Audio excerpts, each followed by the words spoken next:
মাল আউট হয়ে যাবে গল্পটি শুনলে কানে হেডফোন দিয়ে শুনুন। আমার নাম করিশ্মা, আমার বয়স ৩০ বছর। আমার বিয়ে হয়েছে ১৫ বছর আগে এবং আমি দেখতে খুব ফর্সা। আমার চুল কোমর পর্যন্ত লম্বা। আমি রাস্তার ধারে একটি হোটেল চালাই, যেখানে প্রতিদিন রাস্তা দিয়ে যাওয়া ড্রাইভাররা খাবার খেতে এবং চা পান করতে আসে।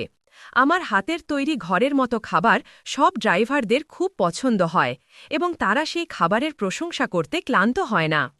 আজ আমি আপনাদের যে গল্প শোনাচ্ছি তা সেই সময়ের, যখন বর্ষাকাল ছিল। আমার হোটেলে একটি ট্রাক ড্রাইভার এসেছিল। বাইরে খুব তীব্র বৃষ্টি হচ্ছিল, যার কারণে তার গাড়ি চালাতে সমস্যা হচ্ছিল। সে আমাকে জিজ্ঞাসা করল, আমি কি রাত থাকার জন্য একটি রুম পেতে পারি? আমার কাছে মাত্র ২টি রুম ছিল, যার মধ্যে একটি ইতিমধ্যে ভাড়া দেওয়া ছিল। সেই ড্রাইভার খুব অনুরোধ করতে লাগল, তাই আমি তাকে আমার রুম রাতের জন্য থাকার জন্য দিয়ে দিলাম। আমার বিয়ে হয়েছে ১৫ বছর আগে, কিন্তু এখনও পর্যন্ত আমার কোনো সন্তান নেই। আমার স্বামী নীলেশ খুব শান্ত স্বভাবের ছিল, কিন্তু সে খুব পরিশ্রমী ছিল। আমরা দুজন মিলে আমাদের হোটেল চালাতাম। সকাল থেকে রাত পর্যন্ত আমরা দুজনেই সেখানে কাজ করতাম। আমাদের কাছে তেমন বেশি টাকা ছিল না এবং হোটেল থেকে আয়ও বেশি হতো না। তবুও আমরা বিশ্বাস করতাম যে একদিন প্রচুর টাকা আসবে।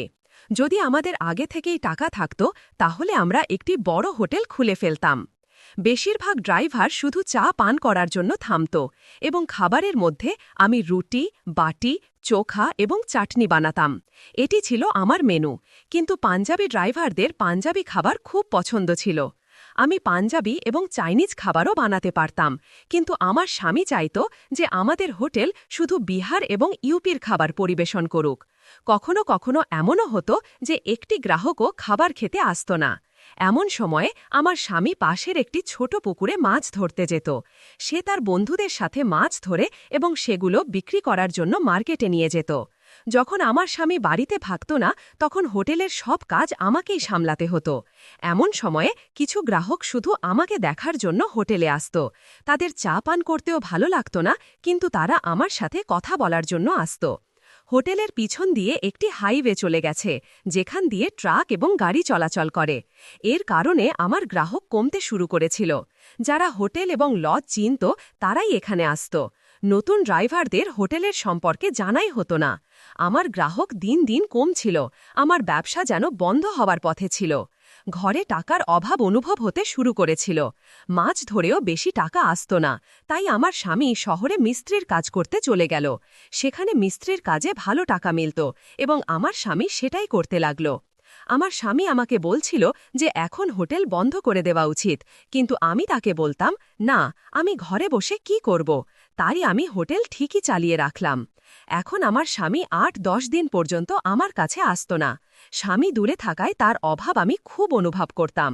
আমরা একে অপরের সাথে কথা পর্যন্ত বলতে পারতাম না। স্বামীর স্মৃতিতে আমি হারিয়ে যেতাম। কখনো ভাবতাম সে আগে কত সুন্দর দেখাত, কিন্তু এখন তা আর নেই। সে কিছুটা নেশাও করতে শুরু করেছিল। আগে সে এত খুশি মেজাচ্ছিল যে তার হাসি দেখে আমিও ভালো লাগত। তার কাছে মোবাইল ছিল না, তাই যখন সে কাজে চলে যেত, তখন জানা যেত না যে সে কখন গ্রামে ফিরবে। আমরা দুজন কথা পর্যন্ত বলতে পারতাম না। স্বামীর স্মৃতিতে আমি প্রায়ই ডুবে যেতাম। কখনো কখনো সে আমাকে ভালোবেসে বলতো, আমি এখন আর নেশা করব না। তার কথায় আমার রাগও শেষ হয়ে যেত এবং আমি হাসতে শুরু করতাম। আমার কোনো সন্তান ছিল না, যার কারণে আমি খুব দুঃখিত থাকতাম এবং আমার স্বামীরও সন্তানের ইচ্ছা ছিল। স্বামী আমাকে বলতো, আমি তোমাকে সুখ দিতে পারিনি, এবং আমি তাকে বোঝানোর চেষ্টা করতাম যে সব ঠিক হয়ে যাবে। টাকার অভাবে সে প্রায়ই হতাশ হয়ে যেত এবং তার হতাশা আমাকেও দুঃখ দিত, কিন্তু আমি কখনো কোনো জিদ করিনি। একদিন বৃষ্টি হচ্ছিল এবং রাতের সময় ছিল। ঠিক তখন একটি ট্রাক আমার হোটেলের সামনে এসে থামল। আমি হোটেল বন্ধ করতে যাচ্ছিলাম। ঠিক তখন একটি ট্রাক ড্রাইভার এলো। সে টর্চ জেলে হোটেলের দিকে তাকালো এবং আমাকে জিজ্ঞাসা করল, খাবার জন্য কিছু মিলবে? আমি বললাম, হ্যাঁ, আমি এখনই গরম খাবার বানিয়ে দিচ্ছি। প্রথমে আমি তাকে চা বানিয়ে দিলাম, তারপর খাবার বানাতে লাগলাম। ২০ মিনিটের মধ্যে আমি তাকে খাবার পরিবেশন করলাম। সে পেট ভরে খেয়ে এবং বলল, আপনার হাতের খাবার খুব সুস্বাদু। আমি তাকে ধন্যবাদ দিলাম। সে বলল, বৃষ্টি খুব তীব্র, আমি গাড়ি চালাতে পারব না। এখানে থাকার কোনো জায়গা মিলবে? আমার কাছে 2টি রুম ছিল, যার মধ্যে একটি ভাড়া দেওয়া ছিল। সে স্বভাবেই খুব ভালো লাগছিল, তাই আমি ভাবলাম না যে গ্রাহকের সংখ্যা কমে গেছে, তাকে ফিরিয়ে দেওয়া ঠিক হবে না। আমি বললাম, একটি ঘর আছে কিন্তু সেখানে আমি থাকি। সে বলল, কোনো সমস্যা নেই, আমি সেখানে মানিয়ে নেব। সে ট্রাক থেকে তার ব্যাগ নিয়ে এলো। আমি তাকে ঘরে নিয়ে গিয়ে জায়গা দিলাম। ঘরে 2টি খাট ছিল। সে তার ব্যাগ রেখে একটি খাটে বিশ্রাম নিতে লাগল। আমি হোটেলের বাকি কাজ সামলাচ্ছিলাম। সে একটি খাটে ঘুমিয়ে পড়ল এবং অন্যটিতে আমি। রাত প্রায় 2টা বাজে। বৃষ্টি থামার নামই নিচ্ছে না, বিদ্যুৎও চমকাচ্ছে। আমি দেখলাম সে ঠান্ডায় কাঁপছে। আমার তার ওপর দয়া হলো। আমি আমার একটি চাদর তাকে দিয়ে দিলাম। সে ঘুমিয়েছিল, তাই আমি তাকে জাগালাম না, কিন্তু অনুভব করলাম তার জ্বরও হয়েছে। সম্ভবত সে সম্পূর্ণ ভিজে গিয়েছিল। আমার কাছে কিছু ওষুধ ছিল। আমি তাকে জাগিয়ে বললাম, আপনার তীব্র জ্বর হয়েছে, ঠান্ডা লেগেছে, এই ওষুধগুলো নিন, সকাল পর্যন্ত আরাম পাবেন। সে ওষুধ নিল এবং আমাকে জিজ্ঞাসা করল, আপনি কি এখানে একা থাকেন? আমি বললাম, হ্যাঁ, এই হোটেলটি আমার। আমার স্বামী শহরে কাজ করেন। হাইওয়ে রাস্তা পার হওয়ার পর আমাদের গ্রাহক কমে গেছে। তারপর আমি তাকে বিশ্রাম নিতে বললাম এবং আমিও ঘুমিয়ে পড়লাম। সকাল 5টায় আমার চোখ খুলল। আমি দেখলাম ট্রাক ড্রাইভার সেখানে নেই। বাইরে গিয়ে দেখলাম তবুও সে নেই, কিন্তু সে খাটের ওপর 3000 টাকা রেখে গেছে। আমি ভাবনায় পড়ে গেলাম যে সে না বলে চলে গেছে। অন্তত যাওয়ার সময় বললে ভালো হতো। কিন্তু সেই লোকটি খুবই সৎ ছিল, সে টাকাও রেখে গেছে। না হলে অন্য কেউ হলে হয়তো টাকাও না দিত। তার সততা আমাকে খুব পছন্দ হলো। পরের দিন আমার স্বামী ফিরে এলো। সে 20 দিন ধরে আমার কাছে ছিল না। আমি তাকে জিজ্ঞাসা করলাম, আপনি এতদিন কেন আসেননি, কোথায় গিয়েছিলেন? সে বলতে লাগল, আমি চেন্নাইতে কাজ করতে গিয়েছিলাম। সেখানে একটি কনস্ট্রাকশন সাইটে কাজ চলছিল। ফেরার পথে বৃষ্টি খুব তীব্র ছিল, কোনো যানবাহন পাওয়া যাচ্ছিল না। কিন্তু এখন সব ঠিক আছে। আমার স্বামী 20 দিন পর বাড়ি ফিরেছিল এবং এবার সে কোনো নেশাও করেনি। সে আমাকে বলল, দেখো করিশ্মা, আমি তোমাকে বলেছিলাম যে এখন আমি নেশা করব না। এবার আমি এত পরিশ্রম করেছি যে নেশা করার সময়ই পাইনি। তার এই কথা শুনে আমি খুব ভালো লাগলাম। 1 মাস পর সেই ট্রাক ড্রাইভার আবার আমার হোটেলে এলো। আমি তাকে দেখেই চিনে ফেললাম। সে হাসতে হাসতে বলল, দ্রুত খানা বানান, আপনার হাতের খানা গতবার খেয়েছিলাম, তার স্মৃতি এখনও তাজা। আমার তার আগে আর কিছু বলতে ভালো লাগলো না, তাই আমি আগে খানা বানিয়ে দিলাম। যখন সে খানা খাচ্ছিল তখন আমি তাকে বললাম, আপনি গতবার এসেছিলেন, বৃষ্টি হচ্ছিল, আপনার ঠান্ডা লেগেছিল এবং জ্বরও হয়েছিল। আমি আপনাকে ওষুধ দিয়েছিলাম, কিন্তু আপনি সকালে উঠে না বলে চলে গিয়েছিলেন। সে বলল, বৃষ্টির কারণে রাস্তা খারাপ ছিল এবং আমার গাড়ি থেকে মাল নামানোর অর্ডার এসেছিল। যদি সময় মতো মাল না নামাতাম তাহলে আমার ওপর জরিমানা লাগত। আপনাকে সকালে জাগাতে ইচ্ছা হলো না, তাই আমি বিল সেখানেই রেখে চলে গিয়েছিলাম। আমি তাকে বললাম, আপনি সত্যিই খুব সৎ। সে জানালো, আমি পাঞ্জাবের বাসিন্দা, আমার 2টি গাড়ি আছে। একটি গাড়ি আমার ছোট ভাই চালায় এবং অন্যটি আমি। তারপর সে বলল, আপনার হাতের খানা এত সুস্বাদু যে আপনার হোটেলটি বড় করা উচিত। আমি তাকে বললাম, এর জন্য অনেক টাকা লাগবে, যা আমাদের মতো গরিবের কাছে নেই। এই হোটেল থেকেই আমাদের সংসার চলে। সে যাওয়ার সময়ও 3000 দিয়ে বলল, আমি বিলের হিসাব চাই না, আপনি পরের বার ভালো সেবা দিন। আমি বললাম, আপনাকে শুধু 2325 দিতে হবে। কিন্তু সে হেসে বলল, থাকতে দিন, শুধু পরের বার আরও ভালো খানা খাওয়াবেন। তার কথা বলার ভঙ্গি খুব মিষ্টি ছিল এবং তার সততা আমার হৃদয় জায়গা করে নিয়েছিল। মনে হচ্ছিল সে যেন আমাদেরই কেউ। সে চলে গেল এবং তখনই আমার স্বামী ফিরে এলো। আমি আমার স্বামীকে সেই ড্রাইভার সম্পর্কে সব কথা বললাম এবং এও বললাম যে সে গত মাসে 3000 দিয়েছিল এবং এবারও সে খুশি মনে 3000 দিয়ে গেছে।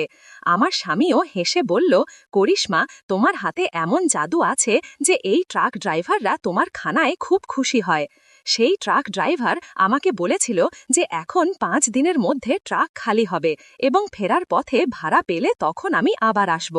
আমি আমার স্বামীকে বললাম যে সে 5 দিনের মধ্যে ফিরে আসবে।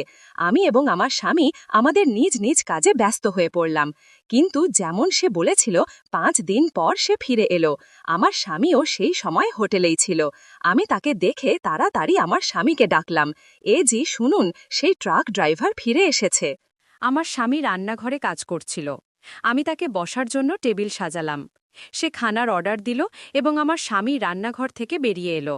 কিন্তু তাকে দেখে সে কিছুক্ষণ সেখানে তিনি এমনভাবে দাঁড়িয়ে রইলেন যেন তাকে কোনো চিন্তায় ফেলে দেওয়া হয়েছে।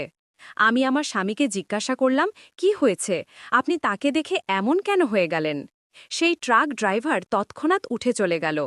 তখন আমার স্বামী বললেন, তুমি জানো না ওই লোকটি কে? সে কোনো সাধারণ মানুষ নয়। আমি আমার স্বামীকে জিজ্ঞাসা করলাম, শেষ পর্যন্ত কি হয়েছে, আপনি আমাকে স্পষ্ট করে বলুন। তখন তিনি বললেন, আমি আগে ট্রাক ড্রাইভার হিসেবে কাজ করতাম। এও সেই একই ট্রাকে আমার সঙ্গে হেল্পার হিসেবে কাজ করত। কিন্তু একবার যখন আমরা পেট্রোল পাম্পে ঘুমাচ্ছিলাম, ট্রাক চুরি হয়ে গেল এবং আমার ওপর অভিযোগ করল যে আমি মালপত্র সহ ট্রাক চুরি করেছি। আমি কোনো ভুল করিনি, কিন্তু মালিক আমার উপর বিশ্বাস করেনি। আমাকে 1 মাসের জন্য জেলে ঢুকিয়ে দেওয়া হলো এবং আমার থেকে 1 লাখও আদায় করা হলো। সেই ঘটনার কারণেই আজ আমি ঋণের মধ্যে আছি এবং হোটেল চালাচ্ছি। আমার স্বামীর দুঃখ আমি বুঝতে পারলাম। আমি গভীর চিন্তায় ডুবে গেলাম।